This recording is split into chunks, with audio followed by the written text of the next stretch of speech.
Hello students, कैसे हैं आप सब लोग? सब बढ़िया। हमने लास्ट क्लास तक बैक्टीरियल एंड वायरल डिजीज़ के बारे में पढ़ लिया था। आज की क्लास में हम बात करते हैं डिजीज़ कॉज्ड बाय प्रोटोजोअन्स। यहाँ हम देखेंगे कि मलेरिया जो है प्लाज्मोडियम की लाइफ साइकिल के बारे में देखेंगे, किस तरीके से प्लाज्मोडियम जो है वो इन्फेक्ट करता है।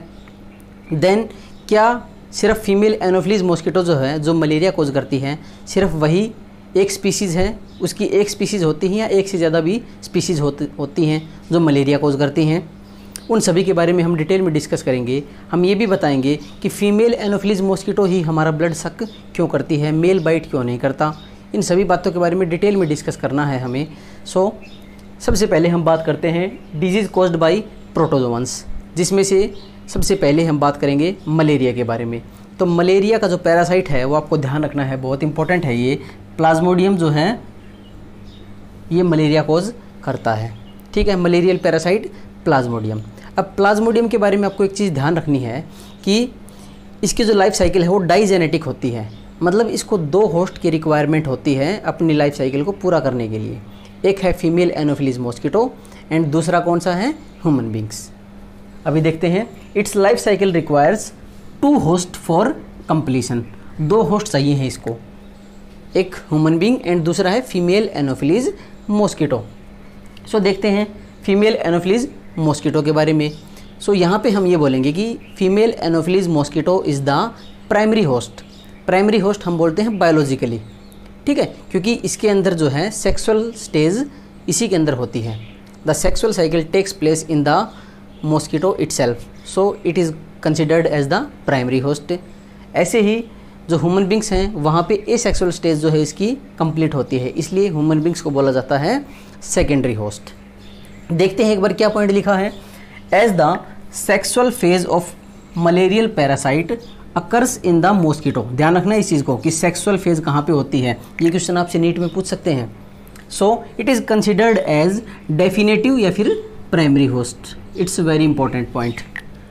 देन ह्यूमन बींग्स की बारे में बात करें तो अभी हमने बताया कि एसेक्सुअल जो है as the asexual phase of malarial parasite occurs in man, ठीक है। ह्यूमन बींग्स के अंदर एसेक्सुअल स्टेज होती है, so it is considered as intermediate और सेकेंडरी होस्ट, ठीक है। देन अगर क्लिनिकली पूछा जाए कि क्लिनिकली प्राइमरी होस्ट कौन होता है, तो हम क्या बोलेंगे कि humans are the primary host. Clinically की बात कर रहे हैं हम लोग, क्योंकि अल्टीमेटली मलेरिया तो ह्यूमन बींग को ही हो रहा है ना, कोज तो उसी को हो रहा है, बीमारी तो उसी को लग रही है ना। क्लिनिकली अगर देखा जाए तो human beings are the primary host. लेकिन अगर हम बात करें कि बायोलॉजिकली अगर हम बताएं तो हम क्या बोलेंगे कि female anopheles mosquito is the primary host, ठीक है। ये चीज़ ध्यान रखनी है। दूसरा हम ये बोलेंगे कि फीमेल जो एनोफिलीज मॉस्किटो है वही बाइट करती है, मेल बाइट नहीं करता। क्यों? क्योंकि आपको एक चीज़ ध्यान रखनी है कि जो मॉस्किटोज होते हैं वो प्लांट जूसेस के ऊपर फीड करते हैं, ठीक है। फीमेल को अपनी फर्दर एग की डेवलपमेंट के लिए, फर्टिलाइजेशन प्रोसेस में एग डेवलपमेंट के लिए उसको सीरम ब्लड प्रोटीन जो है उसकी रिक्वायरमेंट होती है। मैंने क्या बताया कि female anopheles mosquito requires serum albumin blood protein. मैं लिख देता हूँ आपके लिए, ब्लड प्रोटीन कौन सा है, serum albumin. Serum albumin blood protein की रिक्वायरमेंट होती है फीमेल एनोफिलीज मॉस्किटो को अपनी एग की डेवलपमेंट करने के लिए। जो फीमेल मॉस्किटो है वो ही ब्लड सक करती है, ठीक है। और उसके जो माउथ पार्ट्स होते हैं फीमेल एनोफिलीज मॉस्किटो के, वो पियर्सिंग एंड सकिंग टाइप के होते हैं। Mouth parts of a female anopheles mosquito are piercing and sucking type. ये सब चीज़ें ध्यान रखनी है। दूसरा हम ये बोलेंगे कि वो मॉस्किटोज अट्रैक्ट ही क्यों होते हैं हमारी तरफ। हम क्या बताएंगे कि हमारे अंदर या तो CO2 प्रेजेंट है हमारे ब्रेथ में, ठीक है। हम क्या क्या बोलेंगे कि मॉस्किटोज हमारी तरफ अट्रैक्ट ही क्यों होते हैं। तो पहला पॉइंट क्या बताएंगे, CO2 present in our breath, हम लोग जो CO2 एक्सेल आउट कर रहे हैं। दूसरा हमारा बॉडी का जो टेम्परेचर है वो, ठीक है, जो वार्मिंग है बॉडी टेम्परेचर वो। और तीसरा हम ये बोलेंगे कुछ केमिकल्स प्रेजेंट होते हैं हमारे स्वेट के अंदर जिनको एलोमोन्स बोला जाता है। ये आपको अगर ध्यान न भी रहे तो भी कोई दिक्कत वाली बात नहीं है। एलोमोन्स आपको ध्यान रखना है। वैसे अगर आप मेडिकल प्रोफेशन की तैयारी कर रहे हैं तो ये सब चीज़ें बेसिक हैं, आपको ध्यान रखनी पड़ेंगी आगे भी। Allomones are the chemicals present in our sweat which attract the mosquitoes. ठीक है। Then species of plasmodium. Plasmodium की अलग अलग स्पीसीज होती हैं। प्लाज्मोडियम वाइवेक्स भी होता है, प्लाज्मोडियम फैल्सीपैरम भी होता है, प्लाज्मोडियम मलेरियाई भी होता है, प्लाज्मोडियम ओवेल भी होता है। ये सारी स्पीसीज होती हैं। ध्यान क्या रखना है कि इन सब में से सबसे खतरनाक कौन सा होता है। सो हम ये बोलेंगे Plasmodium falciparum is the most dangerous one. ठीक है। इट कॉजेज मैलिग्नेंट, ये क्या कोज करता है, मैलिग्नेंट मलेरिया कोज कर देता है प्लाज्मोडियम फैल्सीपैरम। ये ब्लैक वाटर फीवर भी डिजीज़ कोज करता है। इसमें क्या होता है कि जो पेशेंट का यूरिन है उसमें से फ्री एल्बुमिन जो है, जो फ्री हीमोग्लोबिन है वो आने लग जाता है। ठीक है। इसलिए इसको बोलते हैं ब्लैक वाटर फीवर या सेरिब्रल मलेरिया भी इसको बोलते हैं। सो ध्यान क्या रखना है, Plasmodium falciparum is the most dangerous one. And most common कौन सी होती है, Plasmodium vivax. It is the most common. ये ध्यान रखना है, vivax is the most common and Plasmodium falciparum is the most dangerous one. ठीक है। अब हम बात करते हैं लाइफ साइकिल ऑफ प्लाज्मोडियम के बारे में। प्लाज्मोडियम के बारे में हमने बता दिया कि इसको 2 होस्ट की रिक्वायरमेंट होती है, फीमेल एनोफिलीज मॉस्किटो एंड दूसरा ह्यूमन बींग्स। ठीक है। सो बात करते हैं प्लाज्मोडियम के बारे में। सो सबसे पहले एक बहुत इंपॉर्टेंट पॉइंट है कि इन्फेक्टिव स्टेज कौन सी होती है। सो ध्यान रखना है आपको, sporozoite is the infective stage of Plasmodium. बहुत इंपॉर्टेंट क्वेश्चन है ये, आपके नीट एग्जाम में भी पूछा जा सकता है और आपके बोर्ड एग्जाम में भी पूछा जा सकता है ये क्वेश्चन कि what is the infective stage of plasmodium. The answer is sporozoite. Then सबसे पहले स्टेप बाय स्टेप देखते हैं।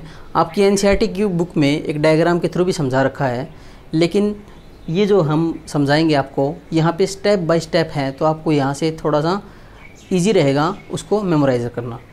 सो व्हेन द मॉस्किटो बाइट्स, सबसे पहले जब मॉस्किटो बाइट करती है, फीमेल एनोफिलीज मॉस्किटो बाइट करेगी, then when the mosquito bites human beings it releases its saliva in our blood. ये अपनी सलाइवा रिलीज़ करती है हमारे ब्लड में। जैसे ही कोई मॉस्किटो आके बैठी तो वो अपनी सलाइवा रिलीज़ करती है। अब सलाइवा रिलीज़ करने का एक मकसद होता है, क्या आप बता सकते हैं कि ऐसा क्यों?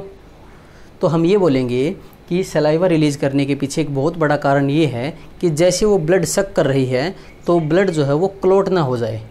ठीक है। आप जानते हैं ना ब्लड क्लोटिंग। सो वो ब्लड कहीं अगर क्लोट हो गया सो वो नहीं कर पाएगी ऐसा।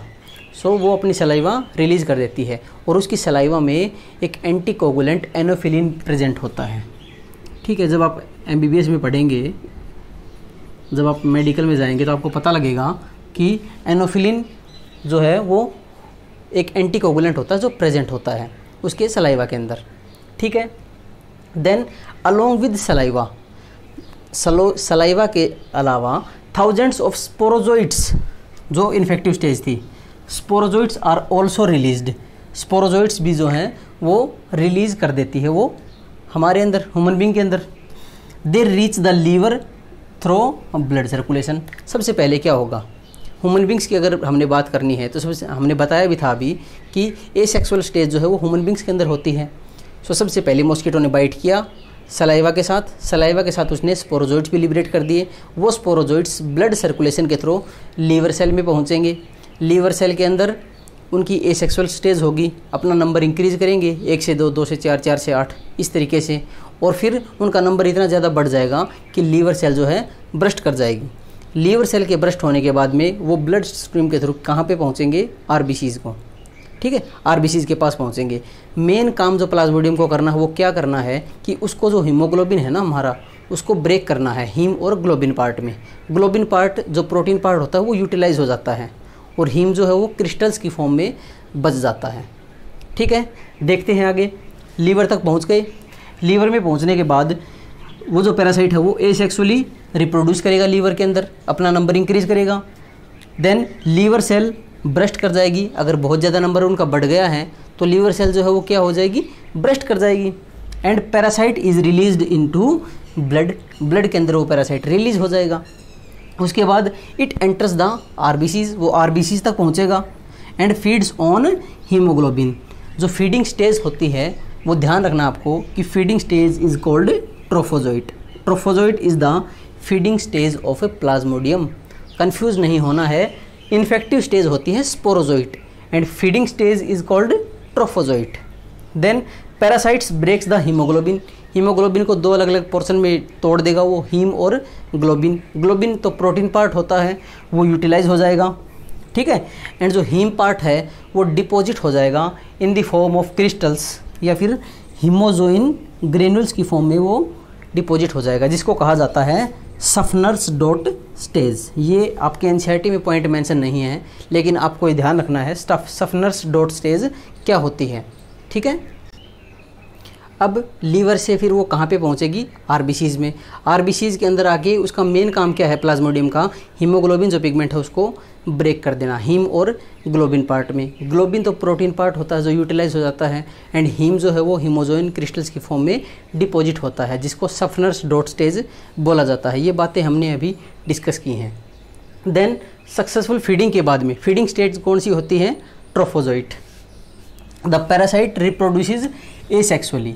वो जो पैरासाइट है वो एसेक्सुअली रिप्रोड्यूस करता है, अगेन क्योंकि ह्यूमन बींग्स की बात कर रहे हैं अभी हम। जब हम ह्यूमन बींग्स की बात करेंगे तो वहाँ पे एसेक्सुअल रिप्रोडक्शन होगा, ठीक है, क्योंकि ह्यूमन बींग्स जो है वो यहाँ पे एसेक्सुअल रिप्रोडक्शन शो करता है female anopheles mosquito. Then large number of, important point है, मीरोजोइट्स आर फॉर्म्ड। यहाँ पे large number of merozoites form होते हैं और वो अरेंज होते हैं like petals of a lotus flower. इस तरीके से मान लो ये है, तो इस तरीके से जो मीरोजोइट्स हैं वो फॉर्म होते हैं। इस तरीके से मीरोजोइट्स जो हैं वो फॉर्म होते हैं, जिसको बोला जाता है रोजेटी स्टेज। पहले कौन सी स्टेज थी, Schuffner's dot stage and then rosette stage. उसके बाद हम बोलते हैं कि आरबीसी जो हैं वो ब्रस्ट कर जाएंगी, क्योंकि एसेक्सुअल रिप्रोडक्शन हो रहा है तो वहाँ पे भी नंबर बढ़ रहा है इनका। आरबीसीज ब्रस्ट कर जाएंगी एंड जो मीरोजोइट्स थे, जो ये मीरोजोइट्स हैं, they are released in the blood, वो ब्लड में रिलीज हो जाएंगे। उसके बाद bursting of RBCs coincide with, जब आरबीसीज की ब्रस्टिंग होती है तो फीवर आता है, it coincides with fever and other symptoms of malaria, ठीक है। Then released parasites infect new RBCs, जो ब्रस्टिंग हुई हैं सो वो बाकी आरबीसीज जो हैं उनको इन्फेक्ट करने स्टार्ट कर देते हैं। उसके बाद सम मीरोजोइट्स जो हैं, उसके बाद कुछ जो मीरोजोइट हैं उनको लगेगा कि भाई हमें ह्यूमन बींग्स के अंदर अभी कोई फ़ायदा नहीं है, हम लोग मॉस्किटो की बॉडी के अंदर चलते हैं। सो वो जाएंगे कहाँ पे, सेक्सुअल स्टेज में वो चेंज हो जाते हैं, जिसको गैमेटोसाइट स्टेज बोला जाता है। क्या बताया हमने कि जो मीरोजोइट्स रिलीज़ हुए हैं वो ह्यूमन बॉडी से वो कहाँ पे जाने की कोशिश करेंगे, अब फीमेल एनोफिलीज मॉस्किटो के अंदर, ठीक है। कई बच्चों में कन्फ्यूज़ रहता है, बच्चे जो हैं अक्सर कन्फ्यूज़ रहते हैं कि भाई फीमेल एनोफिलीज मॉस्किटो के अंदर ना हो गए, मान लो कोई क्यूलेक्स मॉस्किटो ने हमारा ब्लड सक किया या फिर एडीज़ मॉस्किटो ने हमारा ब्लड सक किया, तो इन स्टेजेस का क्या होगा। तो हम सिंपली ये बोलेंगे कि अगर एनोफिलीज मॉस्किटो ही सक करती है तो साइकिल आगे प्रोसीड करेगी, अगर एडीज़ या क्यूलेक्स मॉस्किटो ने हमारा ब्लड सक किया तो ये सारी स्टेजेस जो है वो ख़त्म हो जाएंगी ऑटोमेटिकली, ठीक है। Then RBCs containing gametocyte stage वो है, वो माइग्रेट करेगा superficial blood vessels of a skin. मान लो कि उनको पता है, अब मॉस्किटो ने क्या सोचा कि हमें जो मीरोजोइट्स हैं उन्होंने क्या सोचा कि अब हमें मॉस्किटो की बॉडी के अंदर जाना है, तो मॉस्किटो जैसे ही ब्लड सक करेगा, सो ब्लड सक कहाँ से करेगा, सुपरफिशियल पार्ट से ही तो सक करेगा ना। ऐसा तो है नहीं कि मॉस्किटो आपकी इंटेस्टाइन के अंदर से ब्लड निकाल लेगा, ठीक है, हमारे स्किन के अंदर वो पहुँच जाते हैं सुपरफिशियल सरफेस के ऊपर। Then when blood is sucked up by mosquito, और जैसे ही मॉस्किटो ने ब्लड सक किया स्किन से, so all stages of parasites reach into या enter into the mosquito's body, और वहाँ से फिर सेक्सुअल स्टेज जो है वो आगे कंटिन्यू चलेगा। ध्यान रखना है आपको कि सेक्सुअल स्टेज का इनिशिएशन हो जाता है ह्यूमन बींग के अंदर ही, लेकिन वो आगे कंप्लीट कहाँ पे होता है, मॉस्किटो की बॉडी के अंदर, ठीक है। सो अब हम बात करते हैं stages in female anopheles mosquito. जो फीमेल एनोफिलीज मॉस्किटो है उसके अंदर कौन कौन सी स्टेजेस होती हैं। जो सेक्सुअल स्टेज है वो फीमेल मॉस्किटो के अंदर होगी, लेकिन इससे पहले वाली जितनी भी स्टेज थी वो हो रही थी ह्यूमन बींग्स के अंदर। कोई भी मॉस्किटो अगर बाइट कर जाता है तो ज़रूरी नहीं है कि मलेरिया हो जाए, ठीक है। ज़रूरी तब होगा जब जो मॉस्किटो बाइट करके गया है उसके अंदर स्पोरोजोइट्स हों, ठीक है। वो आगे हम देखते हैं अभी। So fertilisation and development takes place in the mosquito's stomach. बहुत इंपॉर्टेंट पॉइंट है कि मॉस्किटो के स्टमक में फर्टिलाइजेशन होती है। बहुत इंपॉर्टेंट पॉइंट है, ये आपको ध्यान रखना है। It is very very important कि फर्टिलाइजेशन कहाँ होती है, मॉस्किटो की बॉडी के अंदर, और वहाँ पे भी स्टमक के अंदर, या गट बोलते हैं जिसको। देन जाइगोट बनेगा, जो गैमेट्स स्टेज थी वहाँ से मेल गैमेट और फीमेल गैमेट। मेल गैमेट को माइक्रोगैमेट बोलते हैं, वो छोटा होता है। फीमेल गैमेट मैक्रोगैमेट होती है। दोनों फ्यूज करके क्या बनाएंगे, जाइगोट बनाएंगे। जाइगोट चेंज हो जाएगा ऊकाइनेट स्टेज के अंदर, जिसको वर्मिक्यूल भी बोला जाता है, क्योंकि वॉर्म लाइक मोमेंट जो है वो शो करता है, इसलिए इसको वर्मिक्यूल भी बोला जाता है, ठीक है। जाइगोट इलोंगेट करेगा, किस में चेंज हो गया, ऊकाइनेट में। देन ऊकाइनेट जो है वो ऊसिस्ट स्टेज के अंदर चेंज हो जाती है। ऊकाइनेट चेंजेस इनटू ऊसिस्ट, ठीक है। देन इनसाइड द ऊसिस्ट के अंदर क्या होगा, स्पोरोजोइट्स जो है वो बनते हैं, which are released in the body cavity, जिसको बोला जाता है हीमोसील ऑफ मॉस्किटो। और वहाँ से वो जो स्पोरोजोइट्स थे they will migrate to salivary glands of mosquito, and इस तरीके से फर्दर वो इन्फेक्ट करते हैं, ठीक है। आपकी एनसीईआरटी की बुक में पूरा डिटेल में एक डायग्रामेटिकली समझाया हुआ इस चीज़ को, सो आप वहाँ से भी देख सकते हैं। एक बार क्विक रिकैप दे देता हूँ। सबसे पहले स्पोरोजोइट इन्फेक्टिव स्टेज थी।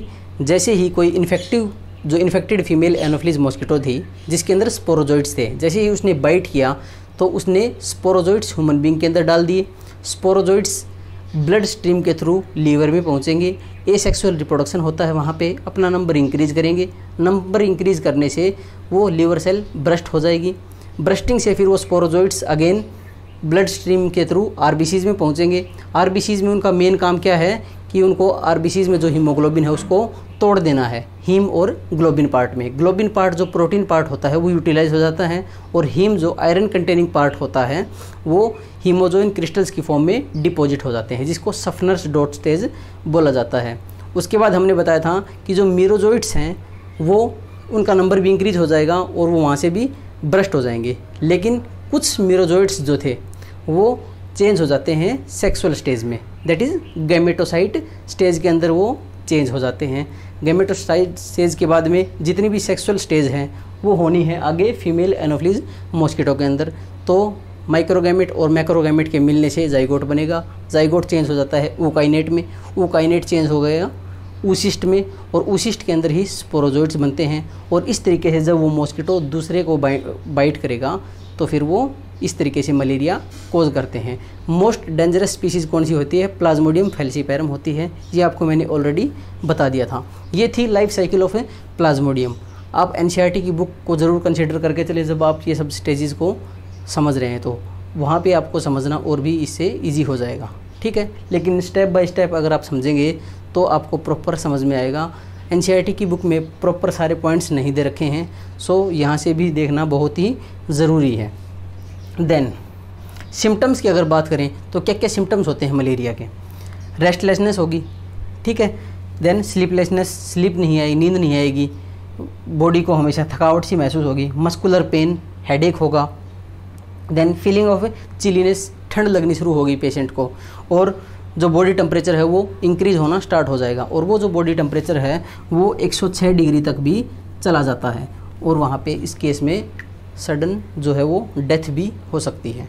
ये चीज़ भी आपको ध्यान रखनी है। देन प्रिवेंशन की बात करें, सो इन कुछ नेचुरल मेथड की अगर हम बात करते हैं, सो डक्स जो हैं उनको इंट्रोड्यूस कर दें अगर। देन गैम्बूसिया जो लार्विवोरस फिश होती है, गैम्बूसिया फिश जो होती है वो मॉस्किटो के लार्वे को खा जाती है। देन ड्रैगन फ्लाइज, ये भी मॉस्किटो लार्वे के ऊपर फीड करते हैं। एंड यूट्रिकुलेरिया, ये सब कुछ मेथड्स हैं of prevention of malaria. Malaria के बाद अगली जो डिजीज़ है वो होती है आपकी अमीबियासिस, या फिर इसको अमीबिक डिसेंट्री भी बोला जाता है।